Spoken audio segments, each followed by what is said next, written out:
Good evening. My name is David Castleman, and I am the court-appointed receiver for EminiFX. Welcome to the first Receivership Town Hall, which we are live streaming on our new YouTube channel. I'm going to spend most of this town hall addressing the EminiFX users directly. I understand this has been an extraordinarily difficult situation for many users. And so, during the next hour, I'm going to discuss what I, along with my team of dedicated professionals, have been doing on behalf of all users and other constituents. Let me give some brief background on my appointment.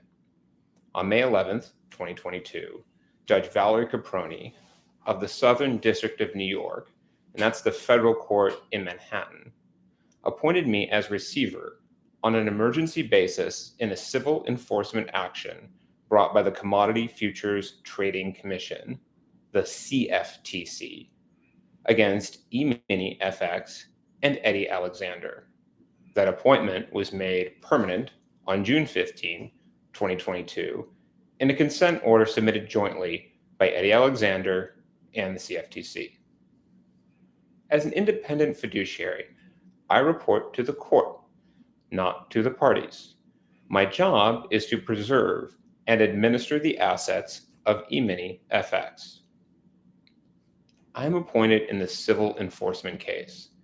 That is a separate case than the criminal case that was against Eddie Alexander individually and was before a different judge. In February of this year, Mr. Alexander pled guilty to one count of commodities fraud in connection with the operation of EminiFX. Many of you are aware that, in that matter, Mr. Alexander was sentenced to 9 years in federal prison and ordered to pay restitution. And my office is coordinating with the Department of Justice on restitution issues. When I took over as receiver, I heard from many of you who are listening in today. Many of you who put your money into EminiFX did so in the hope of achieving financial freedom, as hundreds of you have told me. Many users signed a petition at the beginning of this case, explaining how they thought they were able to access their funds, including the investment returns, at any time. Unfortunately, as I will explain, the investment returns that appeared in your EminiFX dashboard were not real. The balance displayed on the dashboard was not actually reflected in assets that were in EminiFX. What was remaining when I was appointed was only a third of the dashboard balances. So all that was left was some, but not all, of the millions of dollars that were contributed by the users, by the members. There were no profits, no positive returns on investments. My initial goal was to preserve the value of EminiFX by getting all the assets and the money under our control and into safe, interest-bearing accounts. That process is largely complete, and we now have over $153 million in insured bank accounts, earning over 3% interest. Now, my primary goal is to get what money we can back to EminiFX users and other people impacted by the EminiFX scheme. I do expect to be able to return a significant amount of funds that users contributed to EminiFX. So although I do expect to return a significant amount at this stage, however, I cannot promise anyone exactly how much they will get. The timing of future distributions is also uncertain at this time. All of these distribution issues will be the subject of a future motion to the court. What I can say now is that a distribution to EminiFX users and other claimants is my top priority. A little later in this town hall, I'm going to touch on the court-approved transaction verification process as we are bringing the EminiFX user portal online next week. I'll also answer some questions from EminiFX users. If you have any questions during the presentation, you can email eminifx@stretto.com.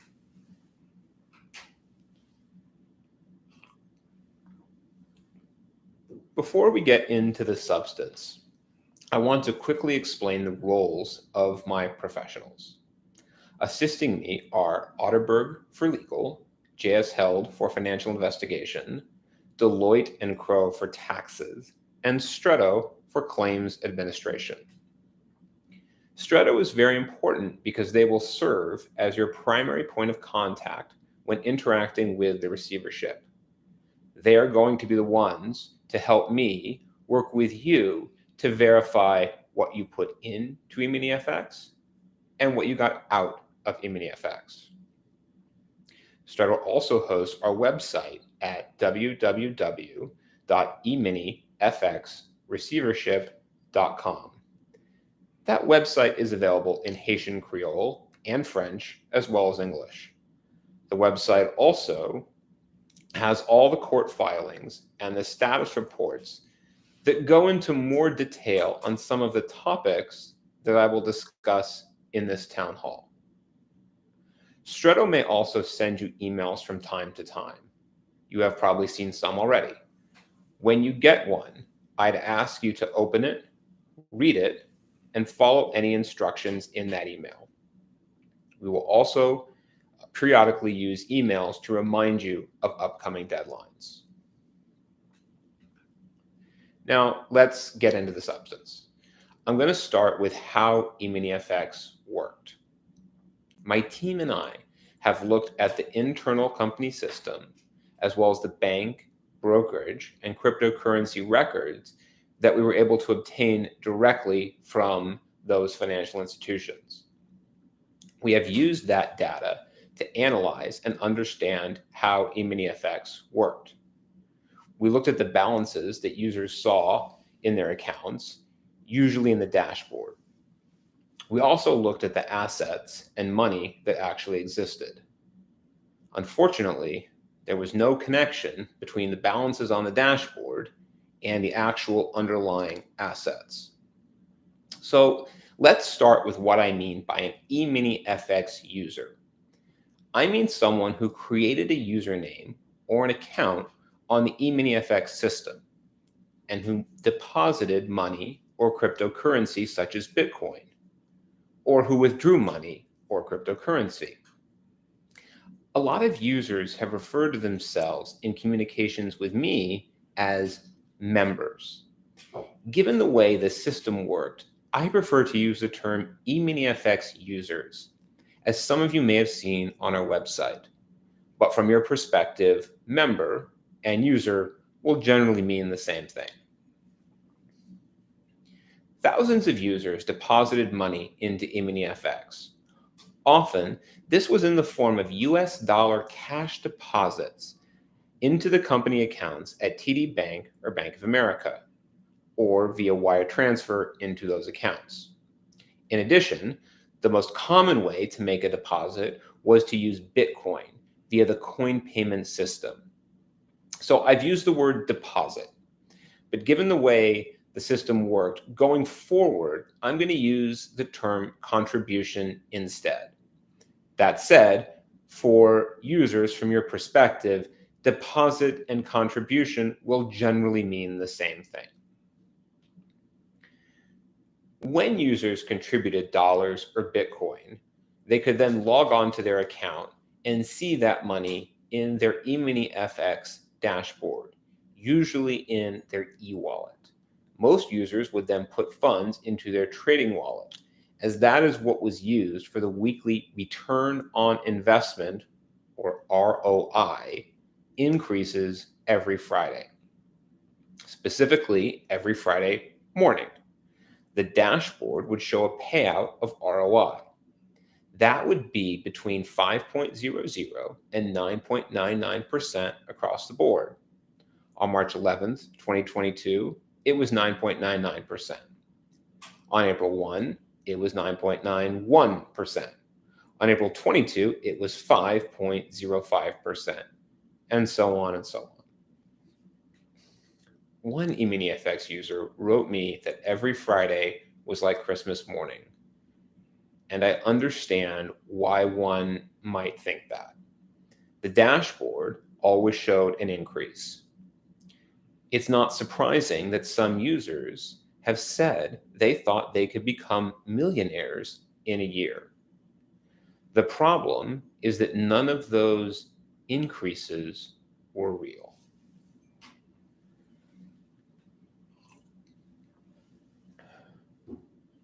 I know this can be hard to hear.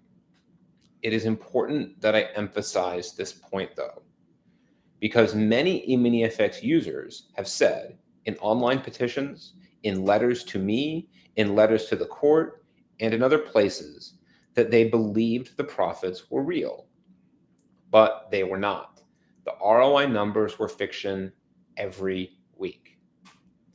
So how do we know that the ROI numbers were fiction? Well, we know that because we looked through everything EminiFX invested in, and we looked in detail. I've gone through this in some of my public reports filed with a court, most notably the financial condition report filed in May 2023. Annex A to that report, available on our website, contains the weekly performance reports. Here at this town hall, I'm going to provide an overview of what we found. There were three basic categories of investment. One, securities and derivatives via an online brokerage account. Two, real estate investments. And three, cryptocurrency holdings. Let's go through each. But first, the brokerage account. That was an account in Eddie Alexander's name, but it was funded with $9 million of money from the corporate bank accounts. So it was ultimately funded with the contributions of the users. I looked at all the trading records, including the daily balances. In just over 4 months of trading, over $7 million was lost, a decline of approximately 80%. The losses continued to mount in most weeks, and the account never turned a profit. So there was no ROI from the brokerage trading.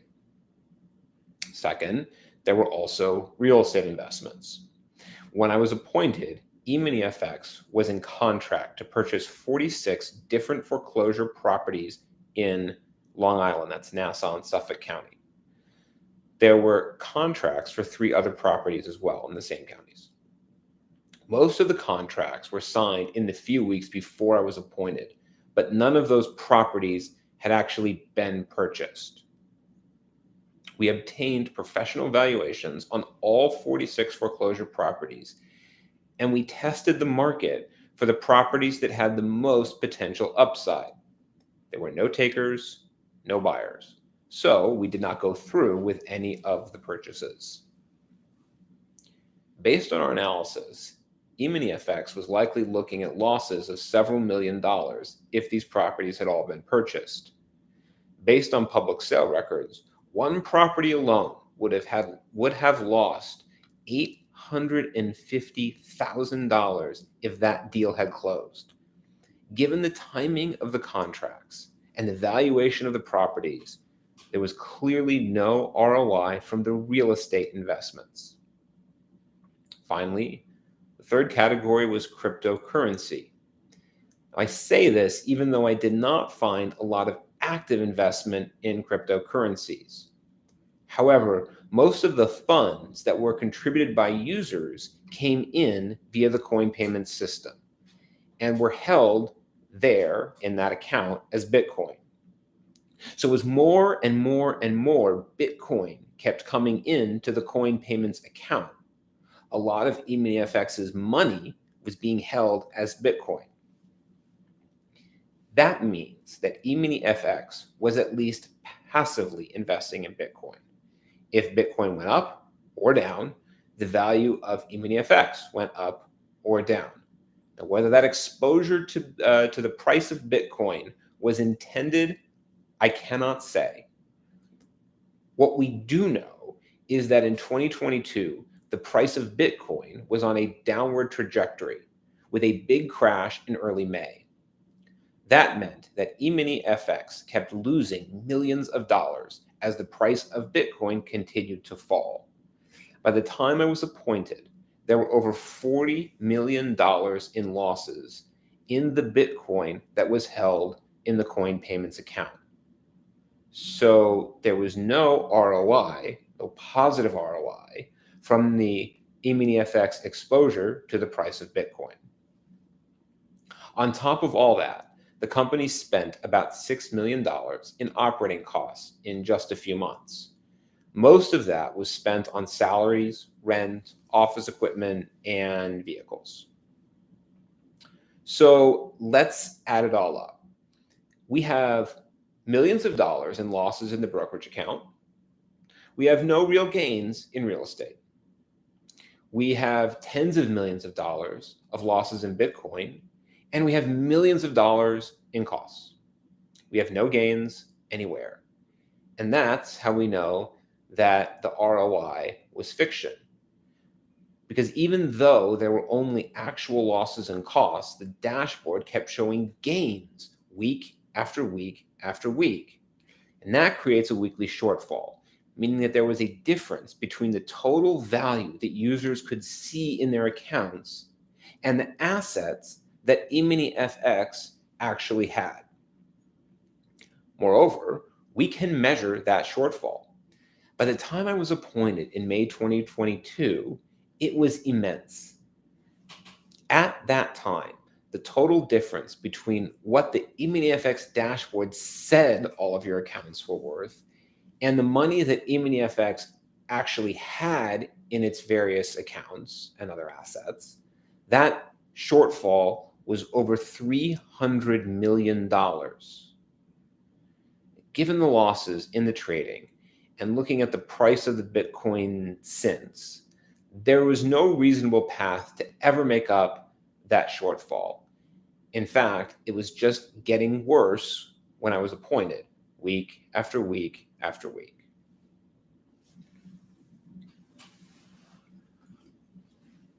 So let's talk about withdrawals. Some of you might be asking how there could be no ROI when it showed up on the dashboard every Friday morning. And you might ask how the dashboard could be fiction if you could withdraw it, the money that was displayed. And the answer is simple. When you withdrew from EminiFX, you were not being paid with profits because no profits existed, as we just explained. Rather, you were being paid with the contributions of other users. In other words, the contributions of other members of the community. And that's how a Ponzi scheme generally works. So in the classic Ponzi scheme, people put money into the scheme with the promise of very high returns. Those returns are not real, but people think they are. So when a user or contributor to the Ponzi scheme withdraws their money, then the promoter of that scheme uses the money that other users invested in order to make the payment to the withdrawing user. And that's what happened here. In fact, the judge overseeing the criminal case characterized EminiFX as a Ponzi scheme during the sentencing hearing. I'm going to explain how we know that withdrawals were funded with other people's money. First, we know that withdrawals were made from the EminiFX coin payments account. Even though users withdrew in dollars, almost all of the withdrawals were paid in Bitcoin via coin payments. We also know that the coin payments account was funded with user contributions. The way coin payments worked, all the Bitcoin was commingled, was mixed together. I've explained this in prior filings, and I don't want to get too technical here. In brief, once Bitcoin hit the coin payment system, it became one part of one large EminiFX account, like pouring a glass of water into a big lake. So when a user withdrew, it was like taking a small little glass of water from that very big lake. However, the lake in this analogy was made up of contributions only. So there were no profits in the lake, no profits in the coin payments account, to be more precise. So when users withdrew over $33 million, as they did, that $33 million came from the coin payments account. And it came not from any trading profits, but from the $182 million that other users had contributed via coin payments. And we can see this very clearly in the coin payments records that we've obtained. And so that's why I say that when someone withdrew profits from EminiFX, what they received was other people's money, because at no point did withdrawals include any actual trading or investment profits.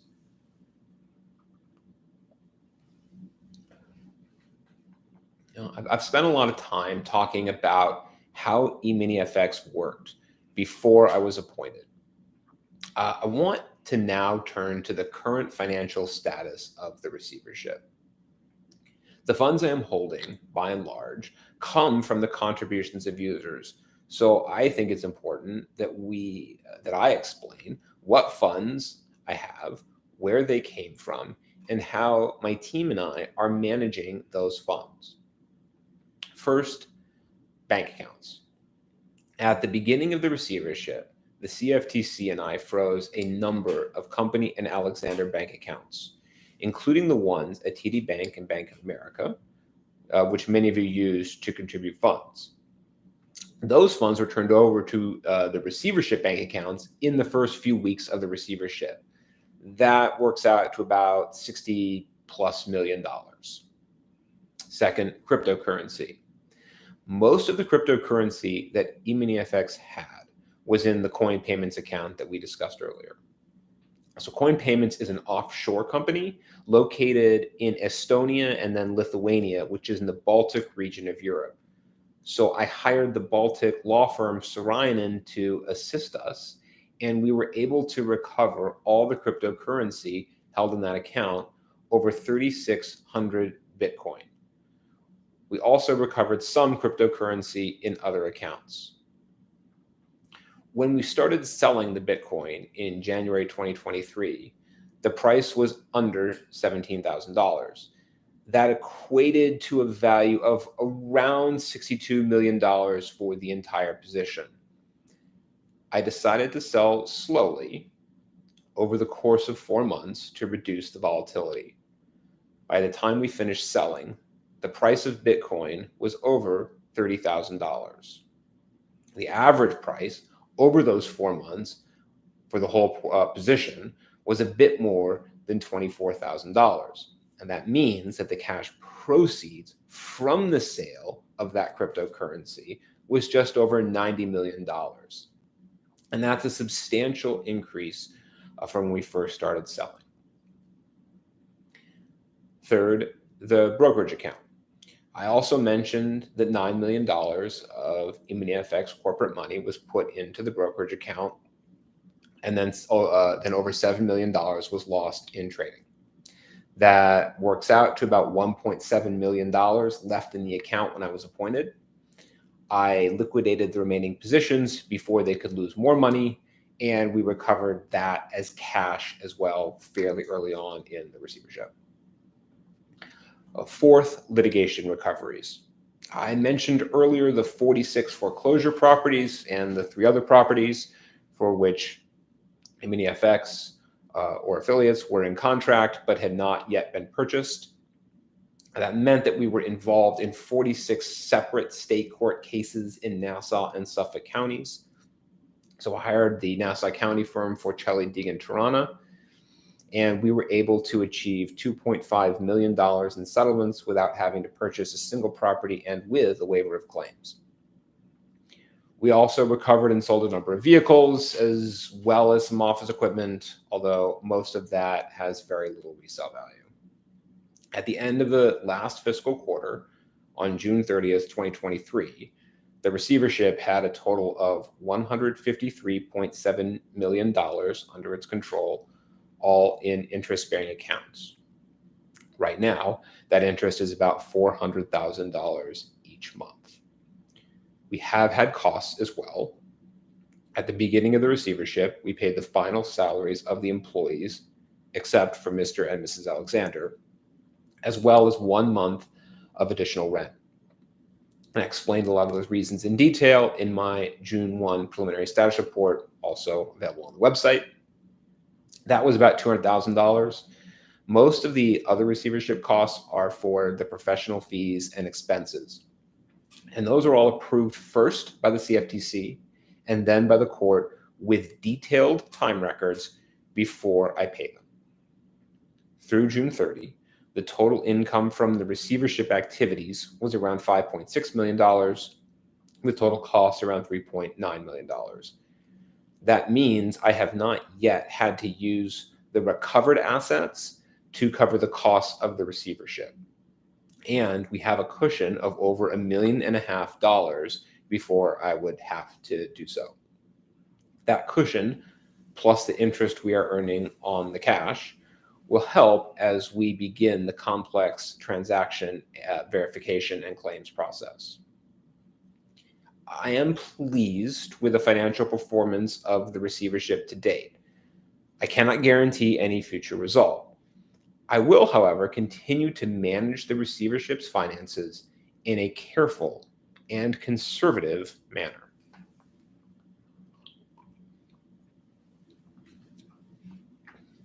Let's now turn to the portal.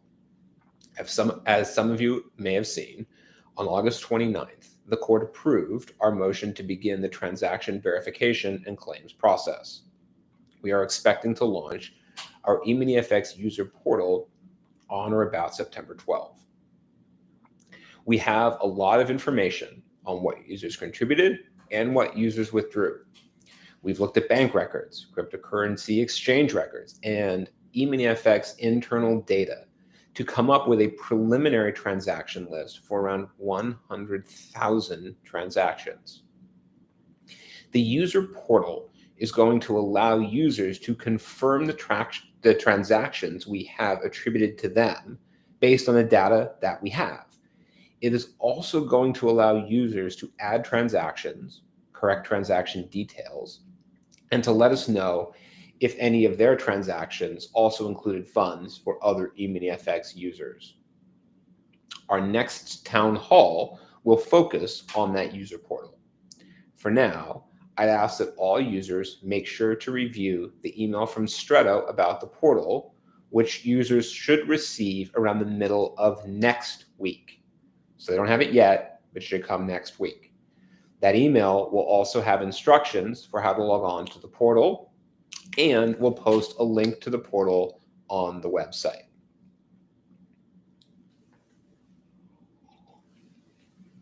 I'd like to close before questions with one final topic. I have looked at all the letters I received in response to the digital sale protocol.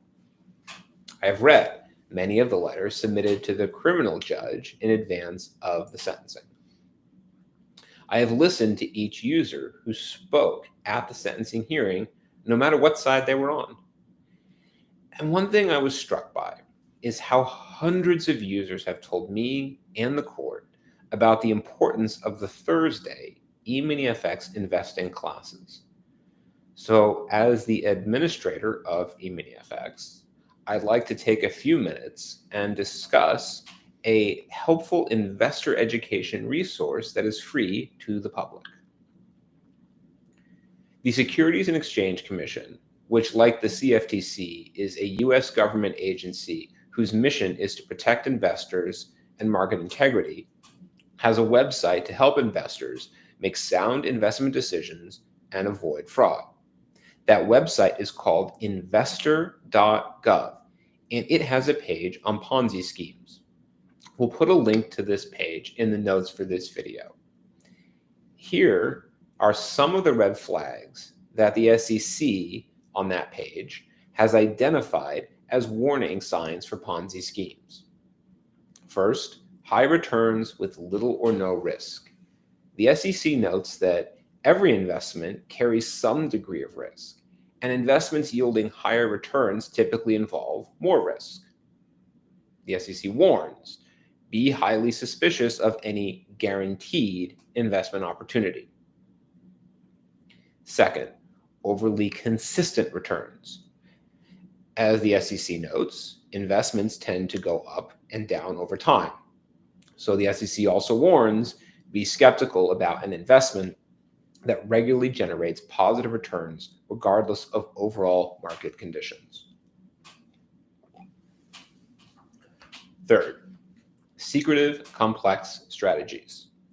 The SEC cautions investors to avoid investments if you don't understand them or can't get complete information about them. Fourth, difficulty receiving payments. The SEC warns investors to be suspicious if you don't receive a payment or have difficulty cashing out. As the SEC notes, Ponzi scheme promoters sometimes try to prevent participants from cashing out by offering even higher returns for staying put. The SEC also identifies unregistered investments, unlicensed sellers, and issues with paperwork as additional red flags for Ponzi schemes. Again, we'll put a link to the investor.gov webpage that has all this information in the notes to this video. So that concludes my prepared remarks. We're going to open it up to Q&A, and we'll start with the common questions that people have sent us.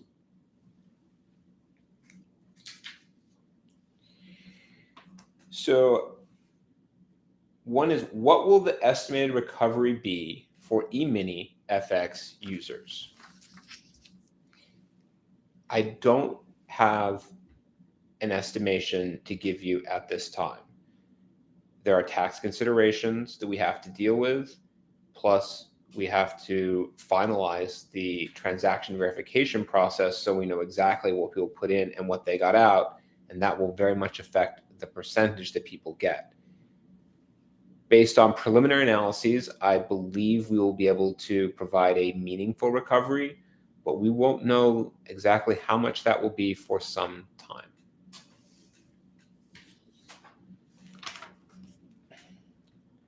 Two, what does the timeline for the rest of the case look like? So for the rest of 2023 and honestly into early 2024, my team and I will be working hard on the transaction reconciliation and the claims process. That may take longer depending on the responses. There's a substantial amount of uncertainty as to the timing of that process, but we're going to work very hard to complete it as quickly as we can. But again, that will depend very much on the level and amount of responses that we get. After that, we will begin formulating a distribution plan, but that will also be the subject of a separate motion before the court. Again, as I mentioned at the beginning, I report to the court, which means that when I do substantive things like suggest a distribution plan, I don't just announce it. I ask the court for permission. I explain why we're doing what we're doing, and we submit it to the court for approval. We're also going to have to deal with tax issues and evaluate potential litigation. As I'm sure many of you know, the timing of dealing with the Internal Revenue Service is uncertain and often outside of the taxpayer's control.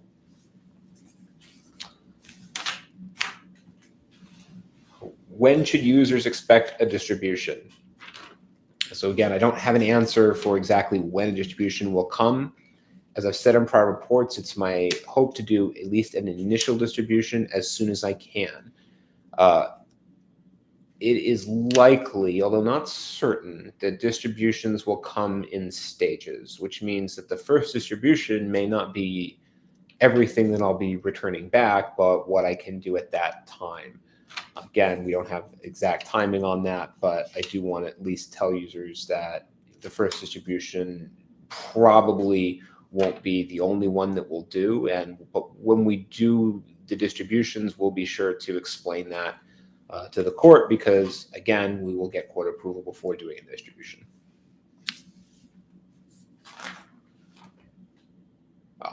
What fee will there be to submit transactions on the user portal? None. There's no fee. I want to emphasize this. We are not charging anyone to participate in this process. We're providing the portal. You should be sent an email. You'll be able to log on. We'll have informational videos, and we'll do a second town hall once people have had a chance to log on and we get more questions to try to help you through this process. But we are not charging anyone a fee. So if anyone says that we are, or anyone's collecting a fee, I want you to know that that has not been authorized by me.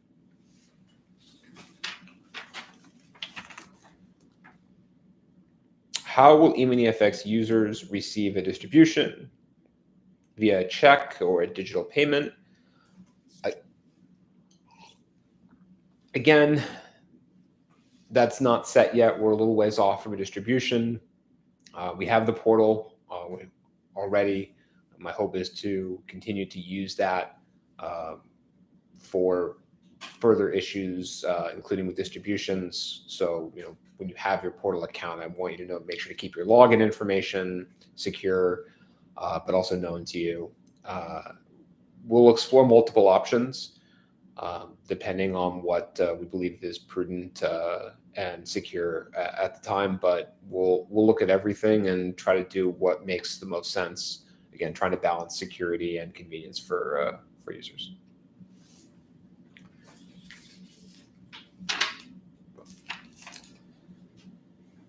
What kind of supporting documentation is the receiver looking for users to provide to support their transactions if they disagree with the receiver's records? This is going to be somewhat situational. It's going to depend on how the transaction was made and why there's a disagreement.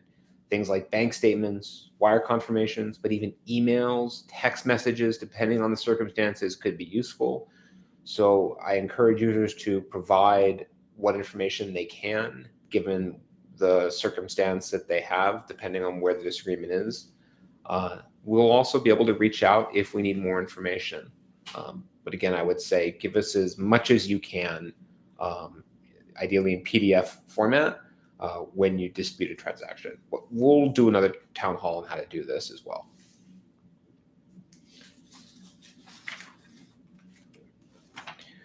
Will EminiFX users receive interest on their accounts since the receiver took over? So we've gone over this a bit, maybe in some detail during the presentation. There was no ROI, so that was never real to begin with. So there was no interest being earned before I took over, and the ROI, the 5 to 9.9%, because that was never real, is not something that we will continue, or we would ever continue, because again, it's not based on reality. To give you maybe a different way of explaining that, so the minimum ROI was 5%. So if we take that forward to now, the dashboard balance, the collective dashboard balance, and assuming no more withdrawals, no deposits, we just took what was in EminiFX when I took over and took 5% to now, the dashboard balance would be around $14 billion. To make that work, Bitcoin would have to be between $3.5 and $4 million per coin. Right now, it's around 25,000. So there's no ROI continuing. We're not going to pay based on anything that's not real, and that just wasn't real. Now, there is interest, as I mentioned, on the receivership accounts. So that interest gets paid directly into the receivership, the $400,000 a month.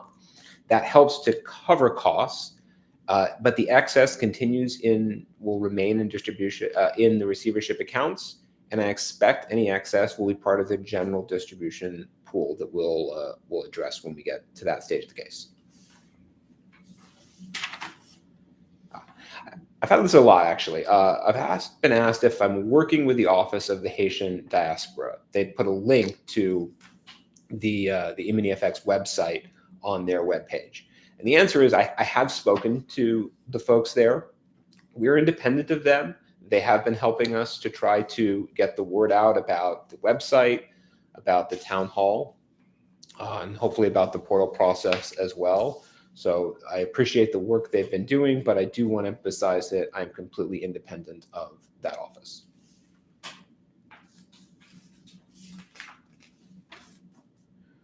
Will participating in the Florida class action affect my recovery? No. I want to emphasize, we are completely independent of the Florida class action. We don't need any EminiFX user to participate in that to participate in the receivership process. So we're running a completely independent process, and as I've emphasized before, there will be no fee to participate in the receivership process. So I encourage all EminiFX users to do so.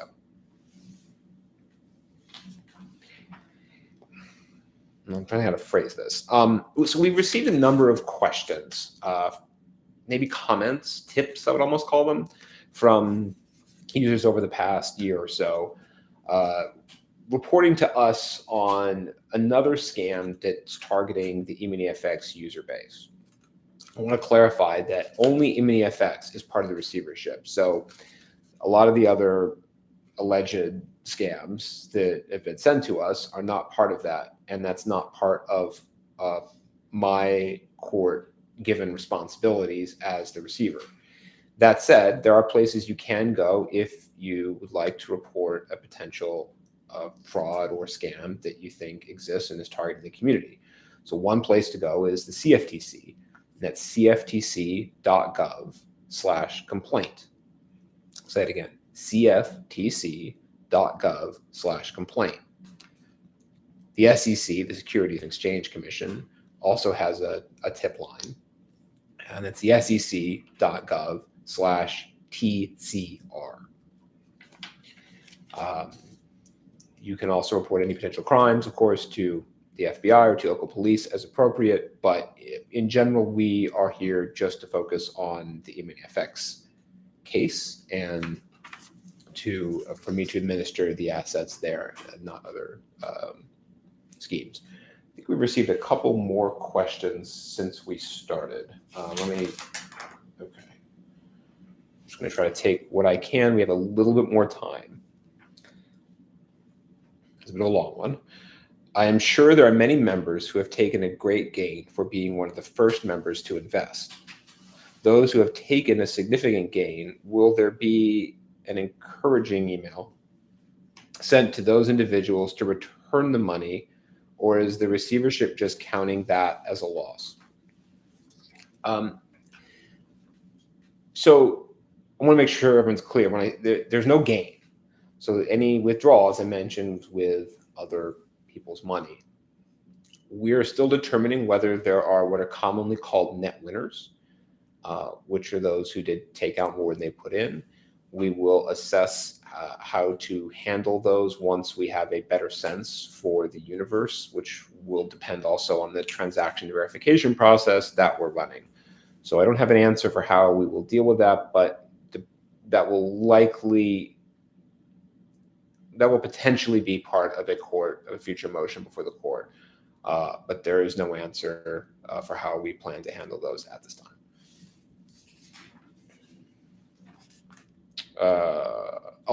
Prior to the receiver takeover, it says state, but it's really receiver takeover of EminiFX, I had 2 accounts.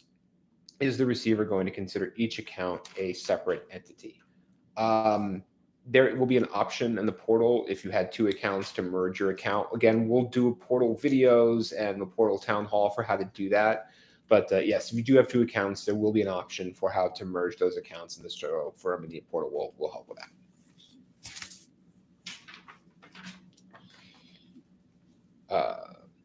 Interesting. Okay. My wife and I made an investment 1 or 2 days before Eddie Alexander was arrested, but the money did not update in the system yet. Who has that money? will this be captured in the transaction portal? So if the money was made, the question, the Stretto firm will be able to answer specific questions. And when you, the portal, if there's a transaction that's not there when you log in, this might be a reason, but there might be other reasons, you'll have an opportunity to upload, to add a transaction and to upload the documentation. So if you made an investment a couple days before, it is possible that we will have it because we will have been able to attribute that investment based on the bank records to that specific user account. It's also possible we won't have those records. So either way, either the portal will have it or you'll use the portal to add a transaction.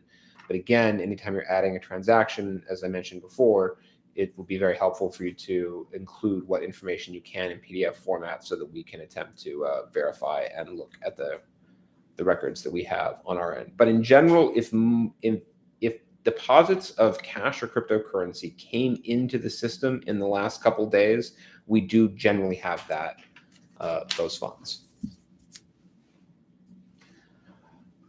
That's all the time we have now for questions. So we'll keep a copy of this video on our YouTube channel, which you or others can access at any time. We'll use this channel for future town halls. And we'll also use this channel to post instructional videos on how EminiFX users can use the portal, which will be coming soon. If you have any questions, please email eminifx@stretto.com. Please also check our website at www.eminifxreceivership.com for updates on the next town hall, how to access the user portal, and for all receivership information. Thank you for taking the time to join us this evening. Have a good night.